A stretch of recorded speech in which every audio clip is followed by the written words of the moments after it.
Hello everyone. Today we're looking at free body diagrams. Go and put that in table of contents. Put on today's date, top of your paper, box file in, and we'll begin. So free body diagram, visual representation of force and object interactions. Visual objects or members are isolated from their environment or system, illustrating external forces acting upon them. So here we have three examples of free body diagrams or FBDs. Notice they're very simple, to simple lines, arrows to represent forces, reaction forces, things like that. Here you see a simple truss, here you see a pulley, and then here just a beam basically. So we'll talk more about these in a second. First you have the force, straight line push or pull acting on an object. The vector quantity, like we discussed the other day, to be a vector has to have direction and magnitude. The direction is illustrated by the arrowhead. So we see this one pointing up, this one pointing to the right, this one up and to the right. And the magnitude is illustrated by the length of line segment and is the amount of push or pull. So obviously the longer the line you have, the more magnitude or force you have. The shorter the line, the less magnitude. Moments, talked about this the other day also. Two ways to describe that, or with counterclockwise and clockwise. So the twisting effort about a point or axis when a force is applied to the distance. Arc with an arrowhead acting about a point, indicating direction of CW or CCW. Moment we talked about before, this is the force times distance. Remember though, it must be perpendicular like we discussed. So the force here is applied going up. The distance to the nut though, or bolt, here is perpendicular to the force applied. So that would be a moment for us. So you have point of rotation, and then there's our line of action. And that would be your distance. That is 90 degrees to the force. So, stack up 3 books, each weighing 5 pounds, sitting on top of a table. Draw the free body diagram, FBD of the top book, which would be the DE book. First thing to do, the first step is sketch the isolated object. So what is the object? Well, it's a simple book. So therefore, we just draw a simple rectangle, looking at the end view of the book. Step 2, sketch the applied and normal forces. So an object is in contact with and supported by a second object. The second object can be replaced with a normal force which is perpendicular to the surface of the second object. So therefore, whatever is underneath this book, right, is going to be our normal force, which is helping support or keep that object up. So we have the applied force, the weight of the top book. Then you have the normal force, that is the reaction force pushing up on the book, causing it not to fall. The normal force coming from the book below it. And then label objects and forces. So you have 5 pounds up, that's the normal force, and the 5 pounds is the weight of the book itself pushing down. So obviously if this book is not moving, then therefore the normal force must equal the weight of the book. And then the next step you would do is label dimensions. Obviously our book's not dimensions, so there's nothing else for us to do there. However, if you were doing a truss like they show here down here in the example, so for more complex free body diagrams, proper dimensioning is required, including length, height, and angles. And we will get into this later on. Right now we're just starting out with simple FBDs. So, go ahead in your notes right now. I'll give you a minute. Actually, you tell what, we're going to do this. We'll kind of walk this together and have some other examples for you to do here on your own here in a second. But it says create an FBD for the sled picture below. So obviously you would have a sled or a rectangle, a box maybe, to represent the sled and the children on it. Here you see 2 ropes. That's the force or what's being applied from. So we're just going to draw simple shapes. So we're just going to draw a square. We have the weight of the children in the sled coming down. You have the frictional force that's fighting against the sled moving along the snow. You have the normal force, which is opposing the weight. That basically this normal force comes from the ground that's holding the sled and the children up. And then you have the applied force. You have the force applied by the ropes here, then up and to the right. And then to give the direction of that, they're just drawing a horizon here, and that angle, or theta, would be the angle of our applied force. So there are the forces acting on that object. Okay, so now I want you to try this one on your own. Create a FBD for the refrigerator pictured below. So you can just draw a simple box or a rectangle for the refrigerator. course, it is on a ramp this time, so we need to draw that slope. I'll give you a few seconds to go ahead and draw that in your notebook.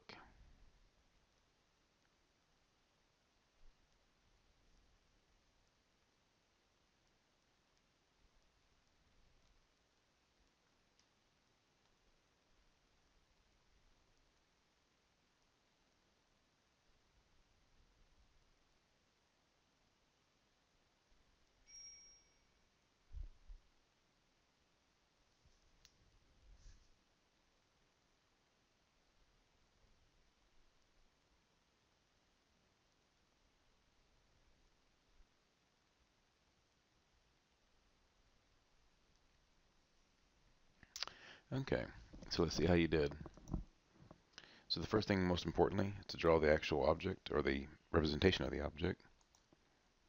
So here they've drawn a simple square, represent the triangle, or the refrigerator, sorry. Then you have the weight of the object. Now that's always going to go straight down.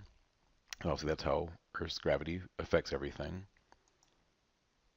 The normal force this time is at a slope or an angle, because the normal force is coming off the top of that inclined plane. You have the applied force coming from the person that's pushing that up the ramp.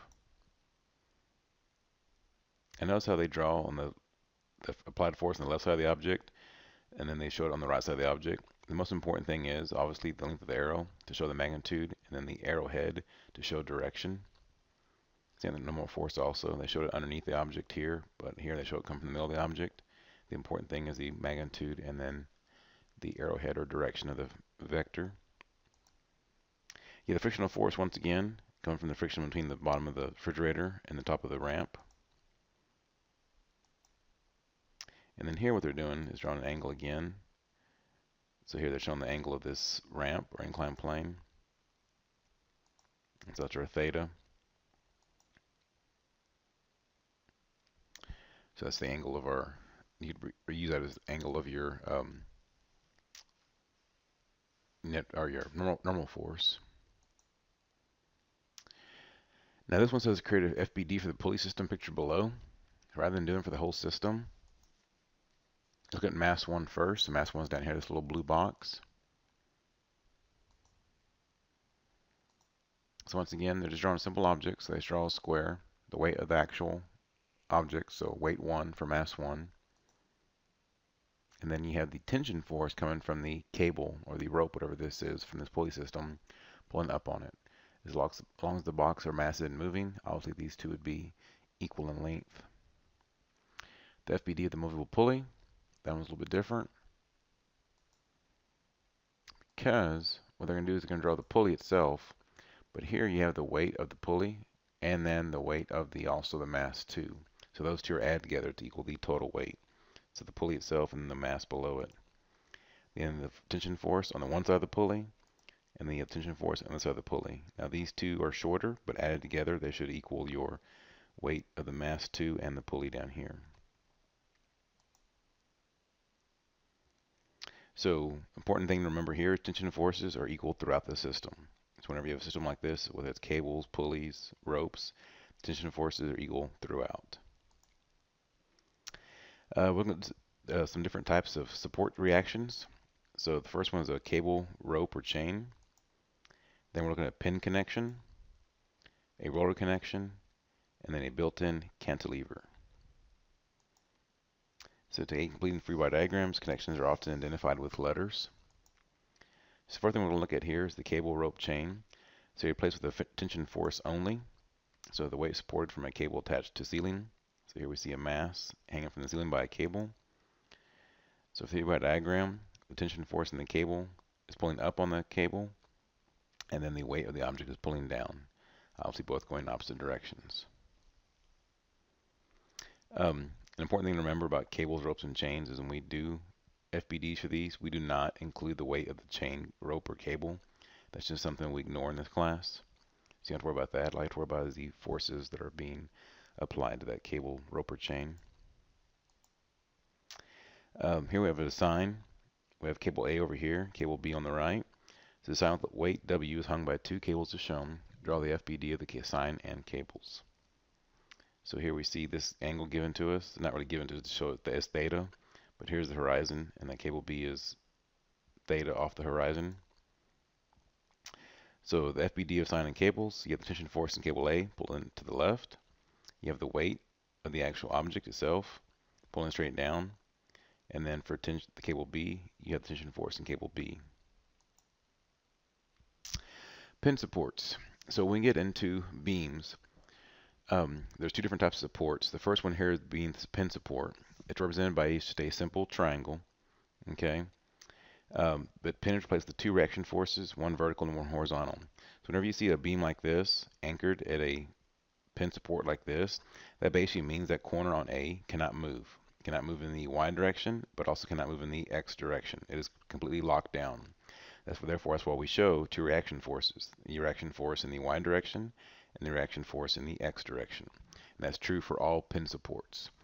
Like I said, that's something that you'll see with beams. So there's the RAX reaction in the reaction at A in the X direction, and then you have RAY, which is the reaction force at pin A or joint A in the Y direction.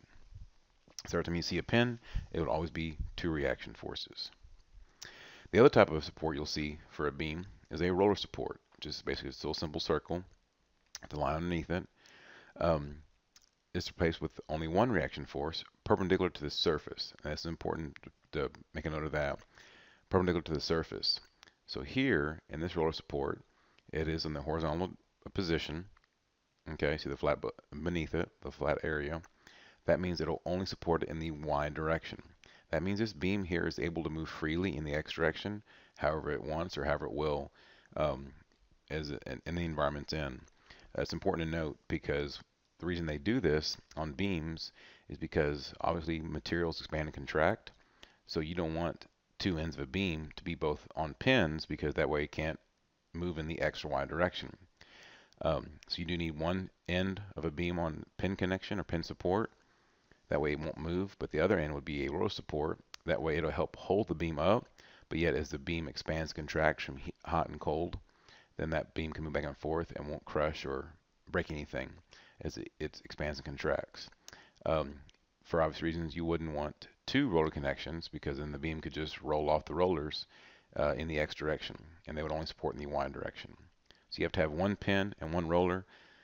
The pin keeps it anchored in the X and Y on one end. The roller would let it keep it up in the Y direction, but let it expand and contract in the X direction. And we'll see that much later on when we get into the actual trusses. But here we have this Y direction, so we have the reaction force at pin or roller A, and that is in the Y direction. So, like I was saying earlier, beams and trusses, truss bridges are usually supported with one pin support, one roller support. This is called a simply supported object. It says create an FBD for the simply supported beam. So the roller at one end allows expansion compression of beam or bridge. So you see this support here. So this cannot move in the Y or the X direction. Obviously this can move in the X, can expand and contract, but cannot move in the Y direction. That roller will help keep it up. And then we see a force applied here in the middle. You wouldn't want two pins, obviously, because then it can't move in the X or Y, and the beam would crack or break as it tries to expand and contract. Like I said a minute ago, you don't want two rollers, but obviously then it could roll off of your two roller supports and only be supported in the Y direction. Another thing I want to point out to you is also, if I back up here for a second, back to the roller, you could have a roller in the vertical position, so instead of having the line underneath it, you'd have the line over here on the side of it. Once again, it's perpendicular to the surface as the reaction force. So instead of it being a reaction force in the Y direction, if we had this as a vertical roller, then it'd be a reaction in the X direction. But they will only have one reaction force, and the note to make there is perpendicular to the surface. Okay, so back to our free body diagram for this simply supported beam. So you draw your beam. There's our force. We have our RAX, because remember this is a pin support, so we have two reaction forces, one in the X and one in the Y. And then the B is roller, so you'd only have an RBY there. And that'd be it for that FBD of that beam. Built-in support or cantilever is our last one we're going to look at. This one is replaced with two forces, one horizontal and one vertical, and one moment. So basically what this means is you have a lever or a beam sticking out of a wall. Part of it, as you can see, is actually attached inside the wall. That's where the support comes from. So that's what it says. You're placed with two forces, because obviously this beam here cannot move in the X or the Y direction since it's built into the wall. And then you also have one moment. So what happens is this thing will try to twist on you, basically. So we have to have a moment that will counteract that twist or that turn. So here we see the applied force here going down on the end of this, and obviously it'll be held here in the wall, the joint or pin A.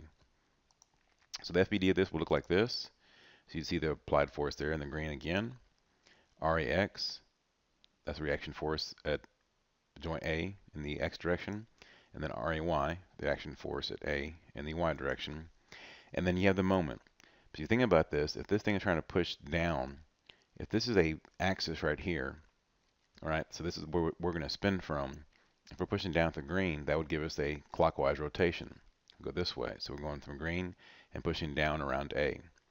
So to combat that or counteract that, you have to have a moment that goes in the opposite direction. So since ours would be, this force would create a clockwise motion or moment, then our reaction moment has to be a counterclockwise to go in the opposite direction.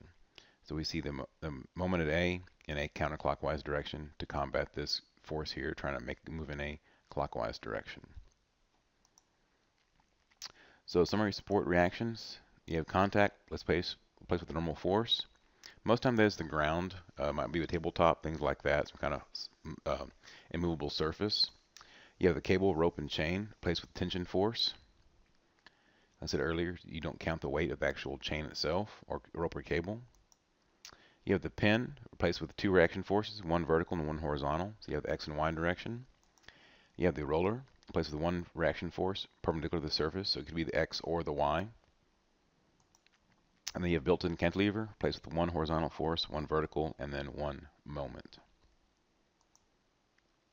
So what we'll get into later on, eventually something like this, getting actual trusses. So truss bridge, FBD, support with a pin at one end and a roller at the other. Draw the FBD of the entire truss bridge. So we see at A, a pin support here, at C, a roller, and then the only force we actually have applied here is the 500-pound force here at B pulling down.